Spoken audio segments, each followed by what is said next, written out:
Welcome, everyone. We're doing a deep dive today into something, well, pretty foundational for all of us, Hmm. the psychology of money. Right. So we're going beyond just the spreadsheets and budgets, really peeling back the layers. Yeah, looking at that connection, that link between your inner world and, your actual financial life. Exactly. And the source material for this, it was fascinating. It really was. We were digging into this really compelling conversation. It featured a wealth coach who also has expertise in behavioral finance. Okay. And they got right to the core of it, how our thoughts, our feelings, even our behaviors, Yeah. they're the real architects here. Often in ways we barely even register. Right. Absolutely. Yeah. Subconscious stuff driving the bus. So, our mission today really is to unpack the big ideas from that chat. We want to help you see why behavior often trumps just, pure knowledge when it comes to money. Yeah, why knowing isn't always doing. Precisely. And more than that, pinpoint those key mindset shifts, the practical steps they talked about. Things you can actually use. Yes.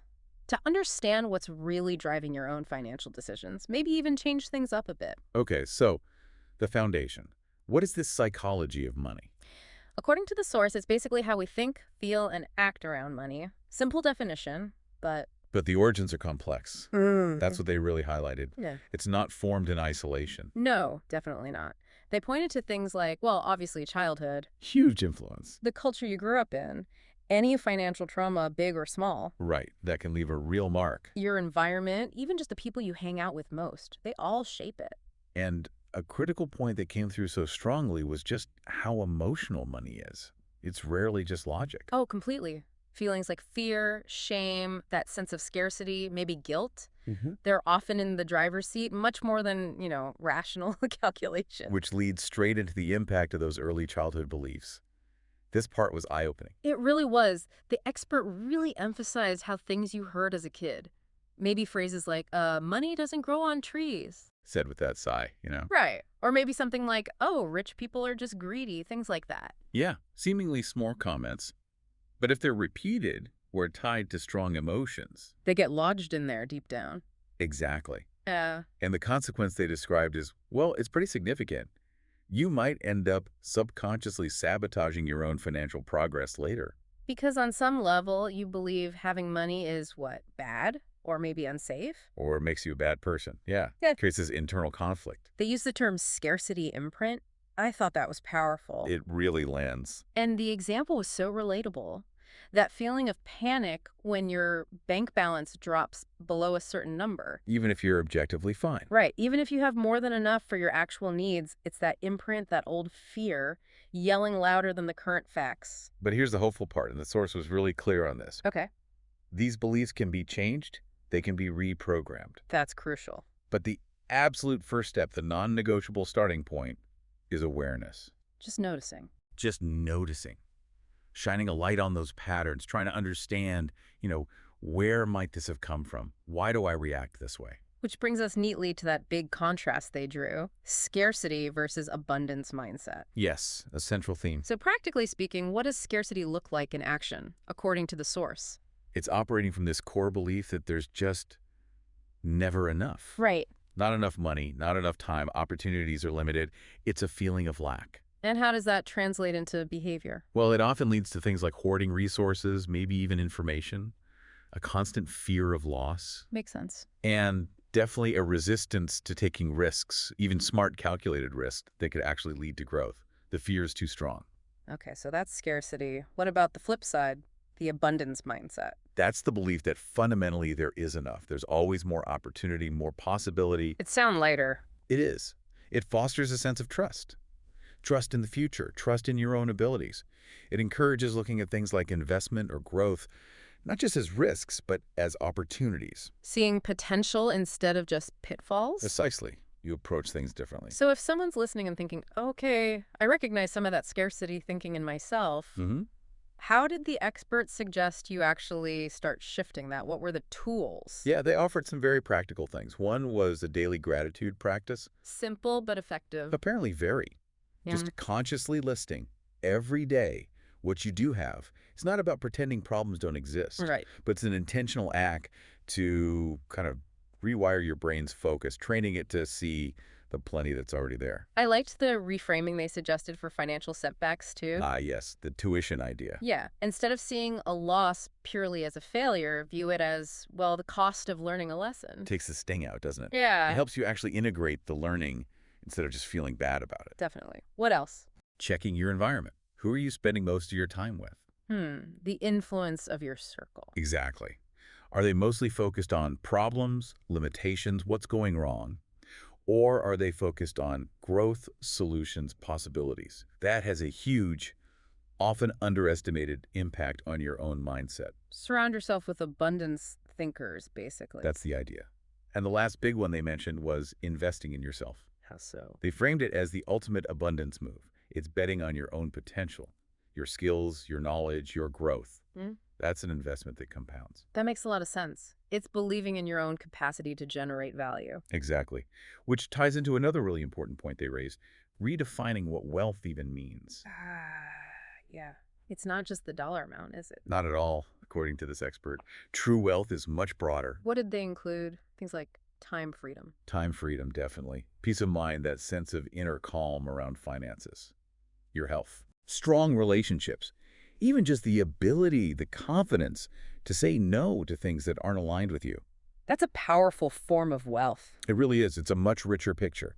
And they made this critical distinction about money itself. That it's a tool. Yes, that it's fundamentally neutral. The really profound insight was that money doesn't change you. It magnifies who you already are. Okay, unpack that a bit. Well, if you're a generous person when you don't have much, you'll likely be even more generous when you have a lot. Money just gives you more capacity for it. Right. But, and this is the key part, if you're anxious and fearful about money when you're broke. You'll probably still be anxious and fearful when you're rich. Exactly. Unless you do the inner work.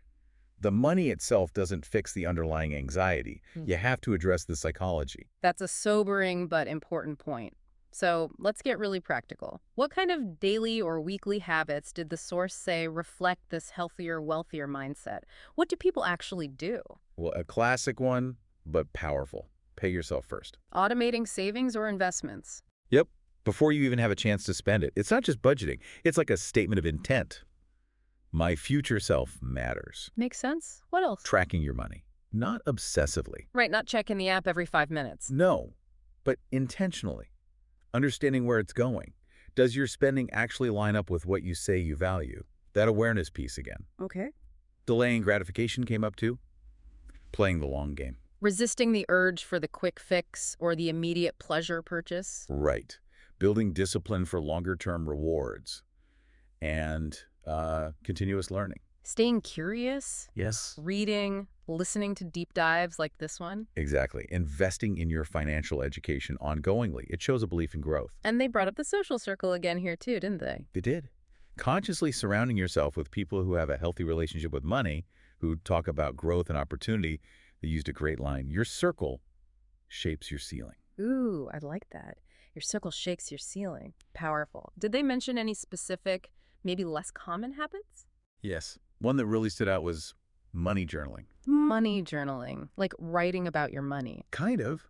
Taking some time regularly, maybe weekly, to reflect not just on what you spent, but how you felt about it. Connecting the spending to the emotions. Precisely. Asking, why did I buy that? What was I feeling?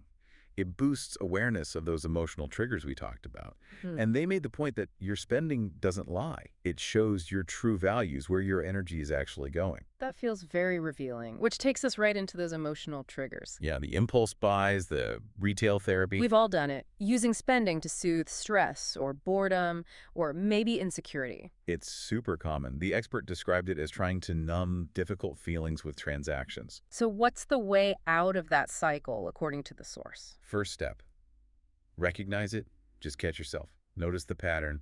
I'm feeling stressed and now I suddenly want to buy shoes. Awareness again. Always starts there. Always. Yeah. And then the alternative response they suggested, instead of immediately acting on the urge, pause. Just stop for a second. Just stop. Ask yourself, okay, what am I really feeling right now? Name the emotion. Is it stress? Loneliness? Boredom? And then? Then find a way to actually meet that underlying need. instead of just slapping a spending Band-Aid on it. So if you're stressed, maybe go for a walk. Or call a friend if you're lonely, or do some deep breathing or journal about it.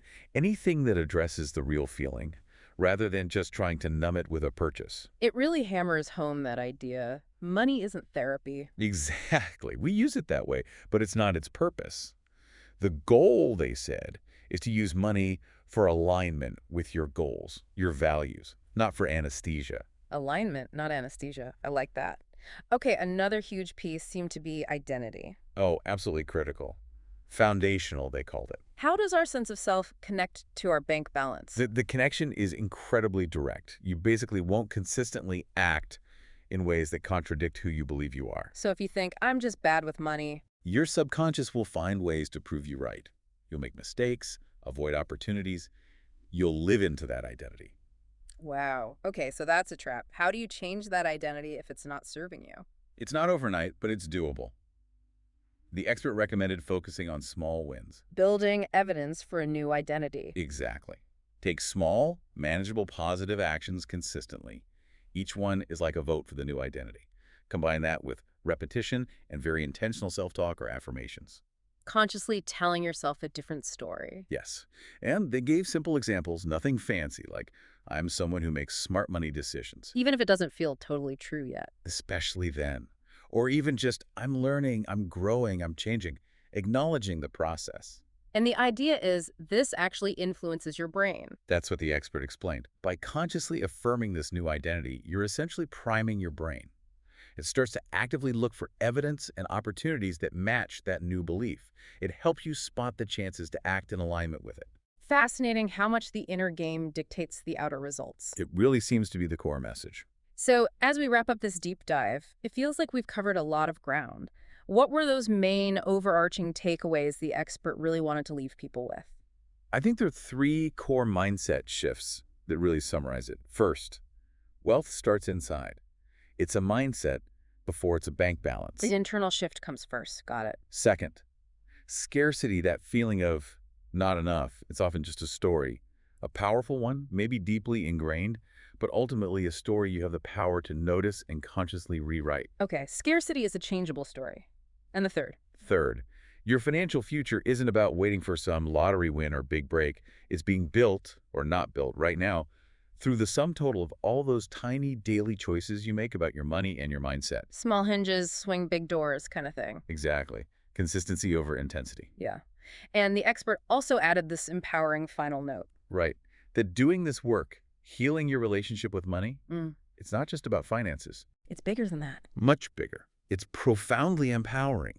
It ripples out, improves your confidence, your business, your relationships, just your general sense of peace. And it really connects everything. It does. You know, hearing all this, how much our money behavior is tied to these old beliefs, maybe from childhood, things we're not even conscious of. And it definitely makes you think, doesn't it? It makes me wonder what other areas of our lives might be running on similar outdated software, old programs we picked up somewhere that we haven't really started to examine. What other childhood scripts might be worth a closer look? That's a really provocative thought to end on. What else is running on autopilot?